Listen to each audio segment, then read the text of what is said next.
नमस्कार दोस्तों, बंसल न्यूज की खास पेशकश कोरोना का एस्ट्रो कनेक्शन में आप सभी का स्वागत है।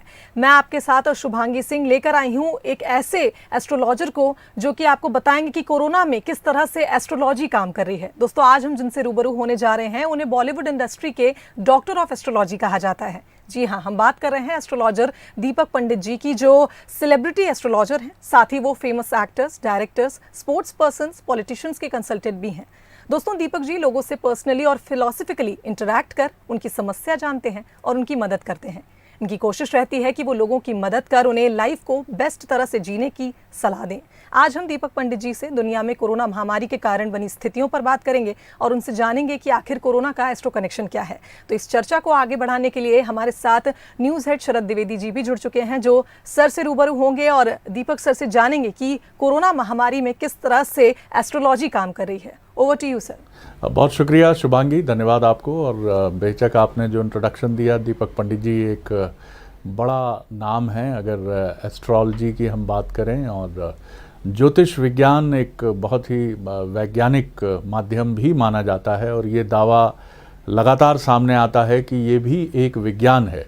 और जब HRD मिनिस्टर मुरली मनोहर जोशी थे तो उन्होंने UGC पाठ्यक्रम में, यूनिवर्सिटीज़ में एस्ट्रो विज्ञान के नाम से एक पाठ्यक्रम लाने की भी बात कही थी, लेकिन किन्हीं कारणों से वो आगे नहीं बढ़ पाया। लेकिन अभी भी BHU जैसे जो विश्वविद्यालय नामचीन हैं दुनिया के, बनारस हिंदू विश्वविद्यालय, वहाँ अभी भी ज्योतिष एक महत्वपूर्ण विधा है। मैं दीपक पंडित जी का बहुत स्वागत करता हूँ सर बंसल न्यूज़ पर। दीपक जी सुन पा रहे हैं मुझे आप? जी बिल्कुल सुन पा रहा हूँ आपको। शरद जी बहुत बहुत नमस्कार आपको।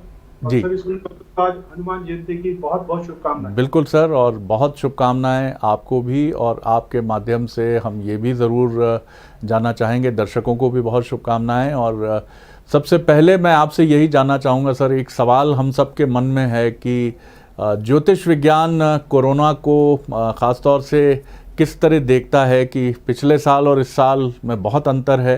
पिछले साल भी हम कोरोना के साए में ही थे और गंभीर साए में थे, लेकिन इस बार गंभीर से आगे का कोई शब्द मेरे पास नहीं है। अब तो विकराल है, एक त्रासदी है, एक भयानक दौर है ये कोरोना का। निकलेंगे हम इससे, हनुमान जी की भी कृपा है, ईश्वर की भी कृपा है, निकलेंगे। लेकिन ज्योतिष विज्ञान किस तरह देखता है सर उसको? देखिए साहब, इस दुनिया में जो भी कुछ होता है, भगवान के 9 मंत्री हम इनको मानते हैं। ये 9 जो प्लैनेट्स हैं, क्योंकि 9 का संबंध बहुत गहरा संबंध होता है। जब माँ कंसीव करती है, डिलीवरी तक 9 महीने लगते हैं। 9 प्लैनेट हैं। हर महीने प्लैनेट बच्चे के अंदर सॉफ्टवेयर डालता है कि इसको पूर्व जन्म के अनुसार इस जन्म में क्या देना है जी। उसके अनुसार जीवन। तो अभी जो कोरोना की जो बात शरद जी आपने की है, उसका पिछले साल का और इस साल का जो बढ़ के तेज आया, उसका मैं आपको एक रीजन बताता हूँ कि कारण क्या है। कि हम 7 प्लैनेट देख पाते हैं अंदर यूनिवर्स में। 7 प्लैनेट देखते हैं, जैसे आप सूर्य को देखते हैं, चंद्रमा देखते हैं, मंगल, बुध, बृहस्पति, शुक्र और शनि दिखते हैं। लेकिन 2 प्लैनेट जो है छाया ग्रह हैं, राहु और केतु जी। राहु और केतु, राहु जो है वो परछाई है बेसिकली जी, और एक आदर्श रूप से काम करती है। एक आदर्श रूप से इन्फेक्शन कारक राहु को माना जाता है, क्योंकि हमारी बॉडी में जितनी भी सारी नसें वगैरह है और जितना भी सर्कल बना वो सारा राहु के अंदर में आता है। जितनी भी विस्तार की चीजें हैं दुनिया में, जो भी फैलाव में है, चाहे वो सबसे बड़ा जानवर हाथी हो, समंदर हो, आसमान हो, जनता हो, राजनीति हो, ये सब चीजों का नेतृत्व जो है राहु करते हैं जी। राहु जो है 2 राशियों में उच्च के माने जाते हैं, मिथुन में और वृषभ राशि में जी। तो जब आप किसी भी व्यक्ति को किसी भी तरीके का राज दे देते हैं, अगर वो राज कर रहा है उस समय, उसकी हुकूमत है। और मैं आपको तारीख के हिसाब से अगर बताऊं कि 22 मार्च 2019 को इसने मिथुन राशि में प्रवेश किया जी। इसकी उच्च राशि है। और वहां आने के बाद 18 महीने के लिए वहां आया, तो 18 महीने के हम 4 हिस्से करते हैं: बाल अवस्था, किशोर अवस्था, यौवन अवस्था और वृद्ध अवस्था जी। 18 महीने के अगर आप 4 हिस्से करते हैं तो 4.5 महीने का एक हिस्सा हो गया। और पहली बाल अवस्था गई, फिर किशोर अवस्था गई। 22 मार्च से 22 दिसंबर तक अगर आप आते हैं तो 9 महीने कंप्लीट हो जाते हैं। और 9 महीने के बाद इसकी यंग एज आ जाती है। और यंग एज आने से क्या होता है जी कि 4.5 महीने 22 दिसंबर से 8 अप्रैल तक इसने पूरी दुनिया के अंदर कोहराम मचा दिया और पूरी दुनिया के अंदर बहुत तेजी से फैल गया, जिसके कारण आपने देखा है कि आदर्श रूप से बीमारी है, दिखती नहीं है और आप इसको पकड़ नहीं सकते। जैसे आप किसी परछाई को नहीं पकड़ सकते, उसी प्रकार से आप इस बीमारी का पकड़ नहीं पा रहे किस तरीके से। लेकिन अभी जो 23 सितंबर 2020 को इसने मिथुन राशि में प्रवेश किया। कई लोग मानते थे कि ये ठंड का वायरस है और ठंड में गर्मी में खत्म हो जाएगा। तो अप्रैल के बाद इसकी वृद्धि अवस्था शुरू हुई थी, करते करते ये ठीक होना शुरू हो गया था। अगस्त सितंबर से ही जा रहा था, लेकिन सितंबर से फिर 18 महीने के लिए उच्च राशि में आ गया, वृषभ में ये। तो वहां से इसका कार्यक्रम दोबारा शुरू हो गया। अगर आप सितंबर से मई तक के महीने गिनेंगे तो वो 9 महीने बनते हैं। 18 महीने के लिए एक राशि में रुकते हैं और 9 महीने के बाद उनका एक यंग टाइम शुरू होता है। अब मई से थोड़ा सा कोहराम मचाना शुरू करेंगे। सबसे अच्छी बात इसके अंदर क्या है कि डर का वायरस है, इनसिक्योरिटी देते हैं अंदर, आपके अंदर जैसे पता नहीं क्या होने वाला है, क्या हो जाएगा। आपको किसी को भी, जितने भी दर्शक मेरी बात सुन रहे हैं, किसी को पैनिक नहीं होना है। अपना हौसला, अपनी एनर्जी और अपनी हंसी को नहीं छोड़ना है। आप पूरे कॉन्फिडेंट के साथ अपना काम करते रहिए। आप थोड़ी क्वेश्चन जो होती है, मास्क की है, सैनिटाइजर की है, हाथ की है, घर की सफाई की है, तो वो थोड़ा सा ध्यान रखिएगा उस चीज के लिए। आप मत निकले लोगों से मिलने के लिए, बहुत तब भी थोड़ी प्रिकॉशन लेके ही आप बाहर निकल सकते हैं। थोड़ा समय है, डरने की जरूरत नहीं है, समय निकल जाएगा, क्योंकि समय यहाँ कुछ नहीं रहा। क्योंकि गीता का जो सबसे बड़ा ज्ञान और बात है वो है कि प्रकृति का नियम है परिवर्तन। तो इस परिवर्तन के माध्यम से आपको कोई घबराने की जरूरत नहीं है। थोड़ी प्रिकॉशन रखिए।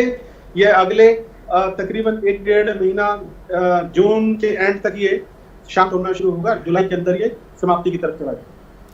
चलिए, ये आपने एक बहुत राहत भरी बात ज्योतिष विज्ञान की दृष्टि से हम सबको बताई है कि ये जून के अंत तक ये शांत होना शुरू होगा और जुलाई के बाद से फिर हम एक इसका ऐसा पक्ष देखेंगे। लेकिन फिर भी जैसा आपने बताया कि राहु एक ऐसा ग्रह है जो शैडो प्लैनेट है, छाया ग्रह है, और इसीलिए ये उथल पुथल का भी कारक है, दृष्टिमान नहीं होता है, नज़र नहीं आता है। सर, हमने देखा कि जो एंटरटेनमेंट इंडस्ट्री है उस पर भी बड़ा एडवर्स इफ़ेक्ट रहा।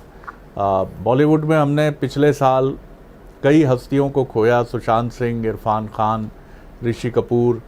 कुछ अवसाद की वजह से भी कुछ लोग बहुत गहरी इसकी चपेट में आए। कई बड़ी सेलिब्रिटी कोरोना से भी प्रभावित हुई और सबसे बड़ी चीज़ ये देखी हमने कि एक तरह से सिनेमा इंडस्ट्री जो है वो बहुत गहरी चपेट में आई। तो क्या कुछ इससे भी संबंध है कि जो एंटरटेनमेंट या परफॉर्मिंग आर्ट से जुड़ी इंडस्ट्रीज़ हैं उन पर इसका काफ़ी एडवर्स इफेक्ट होता है? जी बिल्कुल, आपने बहुत बढ़िया क्वेश्चन पूछा है, क्योंकि बहुत सारे कॉल्स आती हैं बॉम्बे से भी और हर तरीके से लोग जानना चाहते हैं कि इंडस्ट्री कब उठेगी या किस प्रकार से इसको ग्रहण लगा है। तो मैं उसके बारे में थोड़ा विस्तार से आपको चीज बताता हूँ कि मुंबई जो है इसको शनि का शहर है बेसिकली। क्योंकि अगर आप ध्यान से एक चीज को, जो मैंने रिसर्च की है कि वर्ल्ड का आखिरी पश्चिमी देश यूएस है और वो सबसे अमीर देश है, और हमारे देश का जो पश्चिमी केंद्र है वो मुंबई है, वो भी पश्चिमी केंद्र और सबसे अमीर है, जो सबसे ज्यादा इनकम टैक्स देता है। लेकिन शनि का नंबर इसलिए मैं उसको कहता हूँ, इसलिए उनको इस तरीके का बयान में देता हूँ कि 26 जुलाई को पानी में डूब गया था बॉम्बे जी। 26 नवंबर को बॉम्बे पे अटैक हुआ और बॉम्बे से थोड़ा सा दूर भुज में भूकंप आया था 26 जनवरी को। ये 2 और 6 का जो 8 का नंबर है ये शनि का नंबर है। लेकिन राहु छाया ग्रह, जैसे मैंने बताया कि आप जो भी फिल्म देखने जाते हैं वो पर्दे के ऊपर एक छाया गिरती है, छाया के अंदर सारे इमोशंस होते हैं, रोमांस है, गुस्सा है, लड़ाई है, सब कुछ उसके अंदर। लेकिन असलियत में कुछ नहीं होता, वो सब कुछ एक बना के एक स्क्रिप्ट तैयार करके जी हर चीज एक के तहत बना के उसको पेश किया जाता था। लेकिन मैंने बताया कि राहु के पूरा विश्व के अंदर जो फिल्म फैलती है, पूरी दुनिया देखती है, इंटरनेशनल लेवल पे फिल्में जाती हैं तो बड़ा करोड़ों रुपए का, अरबों रुपए का बिजनेस होता है। लेकिन इस समय क्या हुआ, जैसे कि मैंने आपको सबसे पहले एक बात कही थी कि यदि आप किसी को राज दे देते हैं तो वो अपने हिसाब से काम करता है। तो राहु के कारण ही इंडस्ट्री चल रही है। क्योंकि 25 साल के लड़के का दिखाने का वजूद रखते हैं लोग, और 50 साल के व्यक्ति को 25 साल का बना देते हैं। तो ये इस तरीके से ये राहु का ही क्षेत्र है सारा, बॉलीवुड जितना भी है, यहाँ पे असल जिंदगी और दूसरी जिंदगी दोनों जब मैच नहीं करती हैं कि ये इंसान, आप प्रेम चोपड़ा जी को ले लीजिए कि लोग विलन मानते हैं कि वो विलन है, या आप वो अपनी पर्सनल जिंदगी में क्या है वो एक अलग बात होती है, लेकिन इस परिस्थिति से निकलने के लिए इसको कम से कम 6 महीने लगेंगे। और जो आपने बात पूछी थी कि बहुत सारे लोग चले गए, ये एक ऐसा राहु जो है एक जहर है, राहु जहर होता है, इसका कलर ब्लू होता है, क्योंकि कोई भी अगर आप देखें जहरीली कोई भी चीज है, सांप को हम राहु बोलते हैं, तो ये जितनी भी चीजें हैं, अगर कहीं भी हमारे अंदर किसी चीज की कैपेसिटी नहीं है सहने की, या कोई भी हमारे साथ प्रॉब्लम हो गई, तो राहु ने उस सबको निगल लिया। क्योंकि राहु जो है वो धड़ होता है, ऊपर का हिस्सा होता है, नीचे का धड़ केतु को बोलते हैं, धूमकेतु इसलिए बोलते हैं इसको, कि ये बहुत सारे लोगों को लेके चला गया। लेकिन अब जो परिस्थितियां हैं, परमात्मा सबके साथ अच्छे से आशीर्वाद प्रदान करे अपना, ये 2-3 महीने हैं किसी तरीके से निकल जाएं और सबका एक तरीके से अच्छा वातावरण मिले लोगों को। बहुत लोगों के काम धंधे चले गए, बहुत सारी चीजें चली गई, लेकिन मैं आपको एक कॉन्फिडेंस की बात एक चीज कहना चाहता हूँ कि शायद भगवान ने आपके लिए छुट्टियां थोड़ी सी और बढ़ा दी हैं कि आप अपने छुट्टियों के तहत, अपने मनोरंजन के तहत अपने कार्य करते रहे। बड़े मतलब एक फैमिली के अंदर इस तरीके से रहिएगा कि जैसे बहुत टाइम के बाद हम मिले हैं, और एक अच्छा प्यार बांटने का समय आपके पास है, क्योंकि उदाहरण तो बहुत होते हैं देने के लिए, लेकिन समय की थोड़ी सी कमी होती है। इसलिए अदरवाइज क्या होता है कि कुछ लोग सरकारी जो लोग हैं, IAS ऑफिसर है, सस्पेंड हो जाते हैं, 2 साल की छुट्टी के अंदर दुनिया घूम के आ जाते हैं, बहुत सारी फिल्में देख लेते हैं, और बहुत सारे मतलब एक एंटरटेनमेंट, लास्ट मोमेंट तक यही कहते हैं कि हम बहाल कब होंगे। तो वो जो एक चीज है, जब वो बहाल हो जाते हैं तो फिर मैंने कहा यार तुमने वो जो टाइम गुजारा था अपना, उसको अगर मस्ती के साथ गुजारते विदाउट किसी भी टेंशन के, तो ज्यादा अच्छा रहता है। इसलिए आपको भी किसी तरीके से पैनिक नहीं होना है, समय है, क्योंकि प्रकृति का नियम ही परिवर्तन है, ये भी परिवर्तित हो जाए। बिल्कुल आपने सही कहा कि एक समय है, और एक ऐसा समय है जो कठिन समय है, लेकिन जैसा कहा जाता है कि ये समय भी गुजर जाएगा, तो ये समय भी बीत जाएगा, अपनी कड़वी ही यादें सही, लेकिन ये समय निकल जाएगा। सर एक चीज़ मुझे ये भी बताइए कि क्या ये राहु का प्रभाव है या कुछ ज्योतिषीय प्रभाव है, कुछ ग्रहों का प्रभाव इस दृष्टि से है कि मैंने ये देखा कि कोरोना को लेकर एक बड़ा लोग कई बार इसको बहुत हल्के में लेते हैं। मैंने अपने कई मित्रों को देखा जिनमें से बहुत अनफॉर्चुनेट है कि उसमें से 2-3 अब इस दुनिया में भी नहीं है, लेकिन क्या ये एक तो इस रोग के सिम्टम्स बड़े हल्के हैं, क्योंकि सर्दी जुकाम को हम कभी गंभीर बीमारी नहीं मानते, और ये शुरू होता है सर्दी जुकाम से, और सडनली 7-8 दिनों के बाद एकदम से लंग्स पे अटैक करता है जब गले के नीचे वायरस पहुंच जाता है।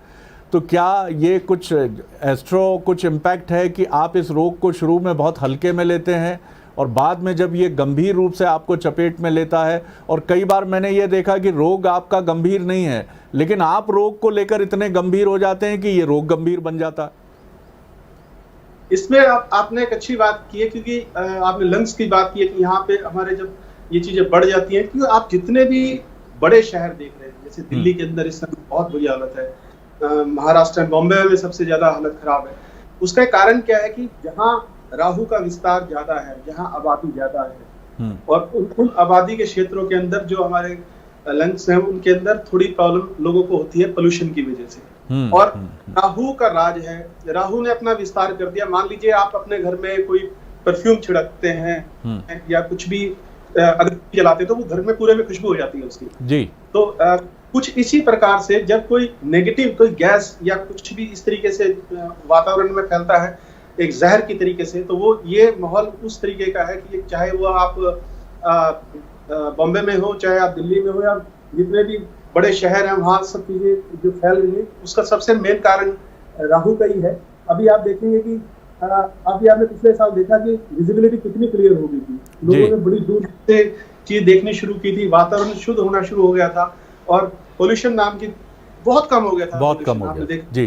तो अब जो माहौल जो आ रहा है उसका मैं आपको थोड़ा सा मुझे जैसा ज्योतिष के हिसाब से महसूस हुआ है कि मुझे ऐसा लगता है कि शायद अभी मई के फर्स्ट वीक में ही शायद लॉकडाउन पूरे देश में लग सकता है या बड़ी मेट्रो सिटीज के अंदर लग सकता है, क्योंकि राहु का जो हम बात ज्योतिष की कर रहे हैं तो ज्योतिष के हिसाब से आपको बता रहा हूँ कि चरम सीमा पे जब इसका यंग टाइम आएगा 15 मई के बाद, तो ये पूरी दुनिया को अपनी चपेट में लेने की कोशिश करेगा। लेकिन जो लोग अलर्ट हैं, जिन्होंने, जैसे आपने कहा कि मेरे कुछ साथी थे जिन्होंने परवाह नहीं की, या जो लोग परवाह करते हैं उनका क्या रीजन है, देखिए जो लोग कॉन्फिडेंट हैं अपनी जिंदगी के अंदर, जिनके अंदर एनर्जी पूरी है, वो किसी भी चीज की परवाह नहीं करते, वो लड़ बैठते हैं किसी भी चीज से, चाहे वो बीमारी है, चाहे वो लोग हैं, चाहे वो सिस्टम है, किसी भी चीज से उनके अंदर एक क्षमता होती है लड़ने की। लेकिन कुछ लोग थोड़ा सा हल्का सा भी, मतलब जरा सा डेंट पड़ गया तो वो घबरा जाते हैं, डर जाते हैं कि यार पता नहीं हमारे साथ क्या होने वाला है। अगर आपने मन के हारे हार और मन के जीते जीत, ये सबसे बड़ी कहावत जो मानी गई है कि अगर अपने मन को आप स्ट्रॉन्ग कर रहे हैं, अपने आप को अंदर से मजबूत और एनर्जी के साथ अपना काम कर रहे हैं, तो और देखिए लापरवाही तो किसी भी चीज की बुरी होती है, चाहे वो कोई दिलेर आदमी हो, चाहे जी जी क्या है। हाँ,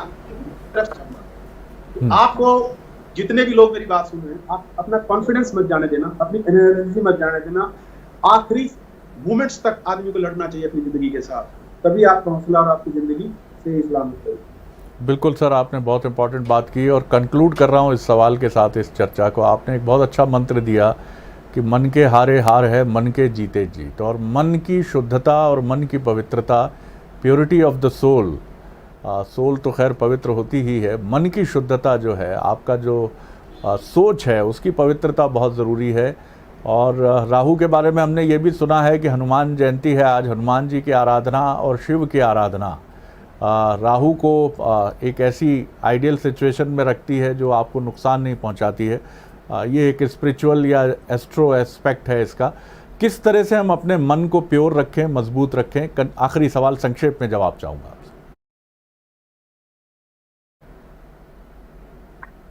देखिए साहब, हनुमान जी के बारे में सारी दुनिया जानती है कि वो अमर हैं, और अमर तत्व होने के कारण वो विद्यमान है। जहां भी कहीं राम का नाम लिया जाता है, जहां भी कहीं सत्संग होता है, जहां राम कथा की जाती है, वहां ये जरूर हाजिर होते हैं। जहां पवित्रता है, जहां भगवान का बहुत अच्छे श्रद्धा रूप से मनाया जाता है कि शनि और मंगल का जो आपने संबंध बताया, थोड़ा विस्तार में मैं आपको बता देता हूँ क्या होता है। कि शनि के पास कोई काम नहीं था, तो वो बहुत उदंड थे बचपन में। तो वो जब उसकी शिकायतें, सूर्यपुत्र है शनि, उनकी शिकायतें बहुत आती थी महल के अंदर, तो वो उन्होंने, सूर्य देव ने उनको थोड़ा सा डांट दिया तेज, तो वो जंगल में चले गए थे शनि, और घर में आने की कसम खा गई थी मैं घर नहीं आऊंगा। तो सब लोगों को भेजा था, लेकिन किसी का कहना नहीं माना। लेकिन हनुमान जी को भेजा, क्योंकि हनुमान जी जो है सूर्य के शिष्य, हनुमान जी के जो गुरु हैं वो सूर्य देव, उन्होंने इनको सारा कुछ सिखाया था। तो वो जब जंगल में उनको लेने के लिए गए, तो शनि ने उनसे कहा कि आपको मुझसे युद्ध करना पड़ेगा, तब मैं आपके साथ जा पाऊंगा, अगर मैं हार गया तो उन्होंने कहा जी मैं युद्ध करने के लिए नहीं आया, मैं अपने राजा, अपने गुरु का आदेश मानने के लिए आपके बीच में आया हूँ कि मुझे आपको लेके जाना है, तो और मैं किसी भी परिस्थिति में आपको यहाँ से लेके जाऊंगा। तो वहाँ थोड़ा सा एक तनावपूर्ण माहौल हो गया था, तो उन्होंने हल्की सी थोड़ी सी जबरदस्ती करने की कोशिश की हनुमान जी ने शनि के साथ, तो उन्होंने अपना ब्रह्मास्त्र उनके ऊपर छोड़ दिया था। तो बीच में शिव ने अपने त्रिशूल से उस ब्रह्मास्त्र को खंडित कर दिया, और वो त्रिशूल जो है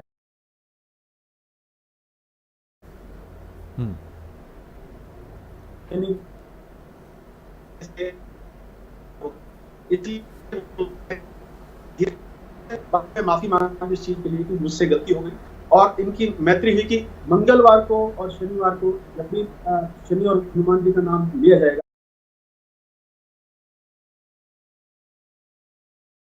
तो उनके जितने भी कोई दृष्टि है, शनि की तीसरी, सातवीं, 10वीं दृष्टि होती है, या कोई 7.5 चली है, उसके अंदर हनुमान जी की पूजा, जिस तरह आज हनुमान जयंती है, जो लोग मेरी बात सुन रहे हैं उनको एक चीज का ध्यान रखना चाहिए आज की, आप जितनी श्रद्धा के साथ लोक कल्याण की भावना को प्रस्तुत कर सकते हैं, ऐसी प्रार्थना कर सकते हैं भगवान हनुमान जी से कि पूरे संसार में जो ये चीजें ग्रस्त हो रही हैं, लोग मर रहे हैं या लोगों के साथ जो तकलीफ हो रही है, आप आराम से घर में बैठ के हनुमान चालीसा का पाठ कर सकते हैं, सुंदरकांड का पाठ कर सकते हैं। आप बड़े प्यार से, पूरी श्रद्धा के साथ अपने मन से और आत्मिक रूप से, बौद्धिक रूप से आप अगर आज प्रार्थना करते हैं तो आज के दिन आपकी प्रार्थना कहीं ना कहीं वो यूनिवर्स में टकराएगी हनुमान जी से, क्योंकि जो आपको फॉलो करता है तो आप एक दिन उसको फॉलो जरूर करेंगे। इसलिए अगर आप हनुमान जी को फॉलो करते हैं आज के दिन तो वो बहुत बहुत बड़ी बात होगी कि आप संसार के लिए हेल्प कर रहे हैं, आप संसार के लिए प्रार्थना कर रहे हैं। तो भगवान आपसे पूछेगा कि आपको क्या चाहिए, तो आप सिर्फ इतना कहना कि सबका साथ दी। इस तरीके की फीलिंग होगी तो आपके पास कुछ कमी नहीं रहेगी। बिल्कुल आपने सही कहा सर। दीपक जी, बहुत अच्छा लगा आपसे बात करके, और आपका प्रोफेशनल वर्ड हम जानते हैं काफ़ी विस्तृत है, लेकिन बहुत सहज रूप से आपसे चर्चा हुई और आपने वक्त दिया, और हमारा प्रयास होगा बहुत आत्मीयता से आपको धन्यवाद देने के साथ कि आगे भी जब भी आपके पास समय होगा, आपकी अनुमति से हम इस विषय पर आगे भी आपसे चर्चा ज़रूर करना चाहेंगे। बहुत बहुत धन्यवाद एक बार फिर से।